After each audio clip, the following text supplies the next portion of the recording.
Hello friends, Jatin competition class में आपका स्वागत है। आपका मोस्ट वेलकम है। आज मैं आपको राजस्थान जीके के इस टॉपिक में जो गुर्जर प्रतिहार है उनसे संबंधित कुछ महत्वपूर्ण क्वेश्चन है बताने के लिए जा रही हूँ। तो आप वीडियो को ध्यान से देखिए और एंड तक ज़रूर बने रहिए। और यदि आपने अभी तक चैनल सब्सक्राइब नहीं किया है तो चैनल सब्सक्राइब करना है, वीडियो को लाइक करना है, कमेंट करना है। बिना टाइम बर्बाद किए हम डायरेक्ट हमारे टॉपिक की ओर आते हैं। आज का जो हमारा टॉपिक है राजस्थान में गुर्जर प्रतिहार काल के जो शासक थे उनसे संबंधित है। हम हमारे टॉपिक की ओर चलते हैं। पहला जो प्रश्न हमारा है, आभानेरी और राजौरगढ़, आभानेरी और राजौरगढ़ के कलात्मक वैभव है वो किस समय के हैं। तो पहले तो आपको ये पता होना चाहिए कि आभानेरी और जो राजौरगढ़ का किला है वो कहाँ पर है। तो याद रखना है यहाँ पर हमें ये दौसा, आभानेरी है वो दौसा से संबंधित है। राजस्थान के दौसा जिले में है ये। वहाँ की बावड़ियाँ वगैरह हैं वो प्रसिद्ध है, वहाँ के महल हैं जो प्रसिद्ध है। और जो आभानेरी और राजौरगढ़ है वो गुर्जर प्रतिहार काल से संबंधित है।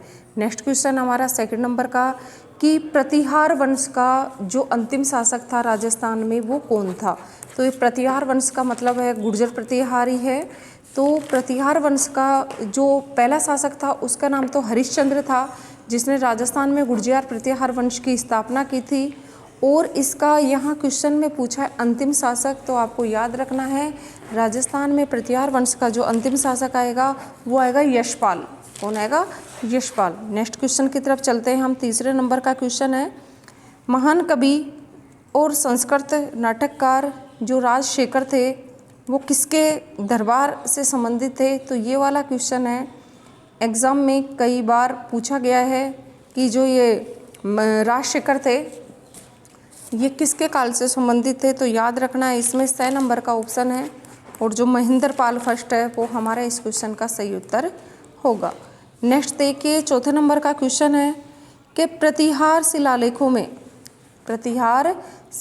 में जो पदाधिकारी थे उनको किस नाम से जाना जाता था। तो याद रखना कि जो गुर्जर प्रतिहार काल में जो बने हुए शिलालेख हैं, लिखे हुए जो शिलालेख हैं उनमें पदाधिकारियों को राजपुरुष के नाम से जाना जाता था। ये क्वेश्चन हमारा एक बार RS प्री के एग्ज़ाम में और एक बार फर्स्ट ग्रेड या सेकंड ग्रेड के एग्ज़ाम में भी पूछा गया था।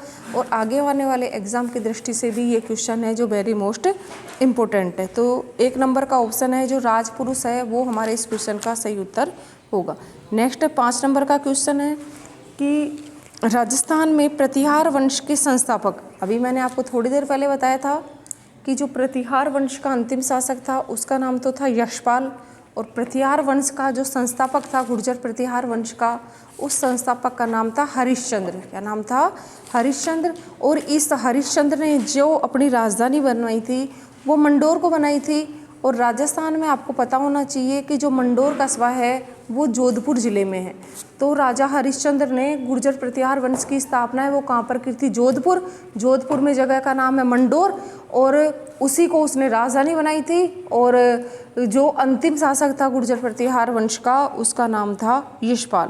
अगला क्वेश्चन है, इतिहासकार RC मजूमदार के अनुसार गुर्जर प्रतिहारों ने कितनी शताब्दियों तक अरब आक्रमणकारियों के लिए वादक का काम किया था। तो याद रखना है इसमें तीसरी शताब्दी से लेकर के और 5वीं शताब्दी तक का जो समय है उसमें इन्होंने अरब आक्रमणकारियों के लिए वादक के रूप में काम किया था। नेक्स्ट क्वेश्चन है 7वें नंबर का, नागभट्ट फर्स्ट निम्न में से किस राजवंश से संबंधित था। तो जब हमारा टॉपिक है वो गुर्जर प्रतिहार चल रहा है तो जो नागभट्ट है ये भी इसी गुर्जर प्रतिहार वंश से संबंधित था।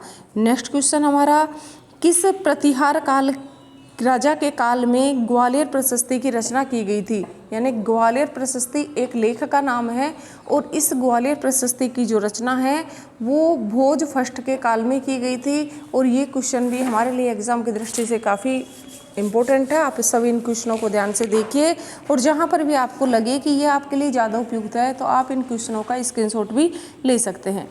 नेक्स्ट 9 नंबर का क्वेश्चन है कि मंडोर के प्रतिहार क्या माने जाते हैं। तो याद रखना मंडोर में प्रतिहार यानी मंडोर में जो प्रतिहार थे वो अपने आप को क्षत्रिय वंश से संबंधित मानते थे। उसके बाद है 10वां क्वेश्चन, चीनी यात्री था जिसका नाम था भीनमाल, उसने किसके समय यहाँ अब हमारे यहाँ पर यात्रा की थी, तो चीनी यात्री जिसने बीनमाल की यात्रा की थी वो क्वेश्चन है। तो उस चीनी यात्री का नाम है हेनसांग, जो यहाँ पर बीनमाल में आया था। और जो ये बीनमाल था ये हमारे जालौर में था। और याद रखना है जो ये हेनसांग था उसने इस भीनमाल को पीलो बिलो का नाम भी दिया था, पीलो बिलो। ये सारे के सारे क्वेश्चन हैं, चाहे हमारे कक्षा लेवल पे देख लिया जाए या फिर कंपटीशन लेवल पे देख लिया जाए। तो राजस्थान अध्ययन है वो भी हमारे 8 से लेकर के और 12वीं क्लास तक चल रहा है। और कंपटीशन वाले एग्ज़ाम है वो तो लगभग किसी भी स्तर के हो सकते हैं, वहाँ से इस तरह के क्वेश्चन है जो पूछे जाते हैं।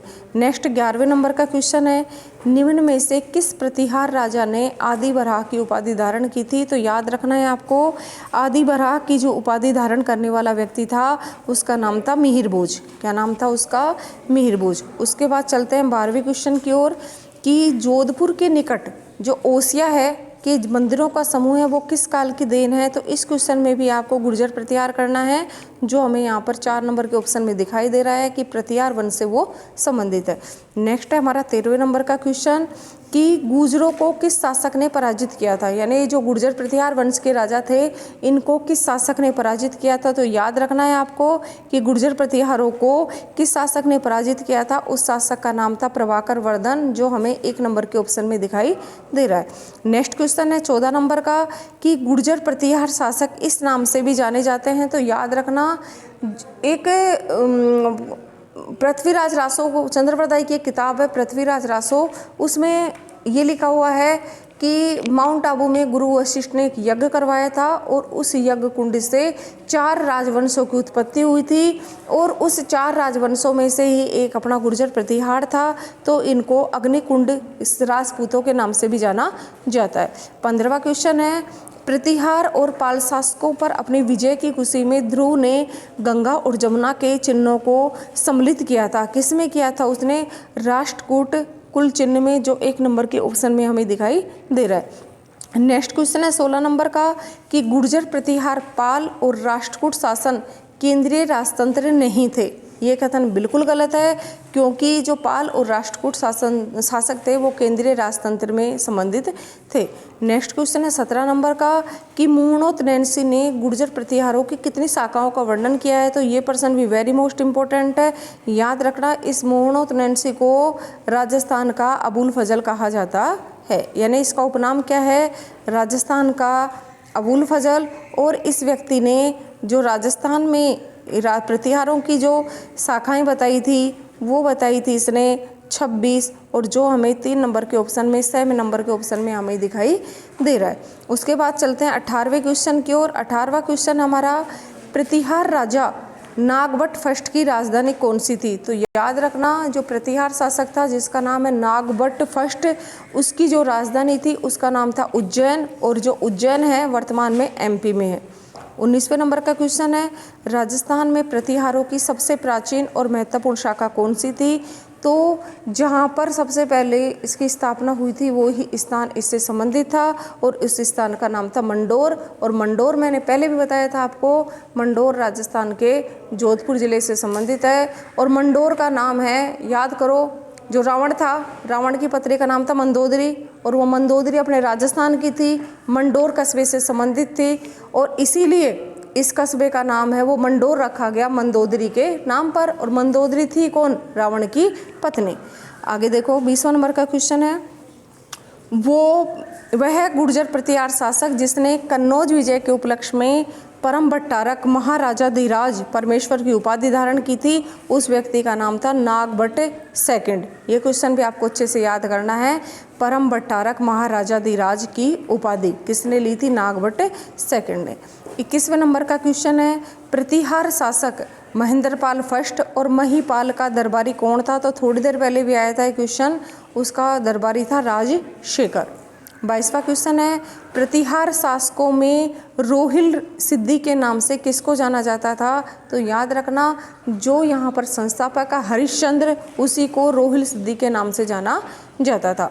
23वें नंबर का क्वेश्चन हमारा, निम्न में से किस विदेश यात्री ने गुर्जर प्रतिहार राजवंश की सैन्य शक्ति और समृद्धि का उल्लेख किया है। तो यहाँ पर हमें सुलेमान याद करना है, और जो ये सुलेमान था वो अरब का था। ये जो सुलेमान था ये कहाँ का था? अरब देश का था। इस यात्री ने गुर्जर प्रतिहार राजवंश की सैन्य शक्ति और समृद्धि का उल्लेख किया है। उसके बाद है राजशेखर के किस ग्रंथ से पता लगता है कि राजशेखर महेंद्रपाल का गुरु भी था? तो इस राजशेखर की जो किताब का नाम है, जो संस्कृत में लिखी गई है, उस किताब का नाम है कपूर मंजरी, और कपिर मंजरी है वो राजशेखर की एक महत्वपूर्ण पुस्तक है। 25वां क्वेश्चन हमारा, निम्न में से किस अभिलेख में विजयपाल को क्षितिपाल देव का पुत्र बताया गया है? यानी जो विजयपाल था उसको क्षितिपाल देव का पुत्र बताया गया है। तो देखो फ्रेंड्स, आप याद रखना, इसका जो सही उत्तर होगा वो राजौर अभिलेख होगा। क्या होगा? राजौर अभिलेख होगा। इस राजौर अभिलेख में जो विजयपाल थे उसको क्षितिपाल देव का पुत्र बताया गया है। अब जो ये क्षितिपाल देव का पुत्र बताया है, इससे अनुमान लगाया जा सकता है कि ये महेंद्रपाल सेकंड का पुत्र था और देवपाल का ये भाई था। उसके बाद देखिए कुछ अभिलेखों के बारे में हैं जो हमारे लिए इम्पोर्टेंट नहीं है, और ये हमारे लिए बिल्कुल भी इम्पोर्टेंट नहीं है। इन सब चीज़ों को हमें नहीं पढ़ना है। आगे चलते हैं हम। उससे पहले मैं आपको बता देती हूँ कि मैं आपको इसी तरह के जो वीडियो हैं वो मैं आपको प्रोवाइड करवा रही हूँ। आप इन्हें ज़्यादा से ज़्यादा देखिए, अपने ज़्यादा से ज़्यादा फ्रेंड्स के पास शेयर करिए। और एक बार पुनः मैं आपसे रिक्वेस्ट कर रही हूँ, यदि आपने अभी तक मेरा चैनल सब्सक्राइब नहीं किया है तो प्लीज़ चैनल को सब्सक्राइब करना है और वीडियो को ज़्यादा से ज़्यादा शेयर करना है। Thank you very much.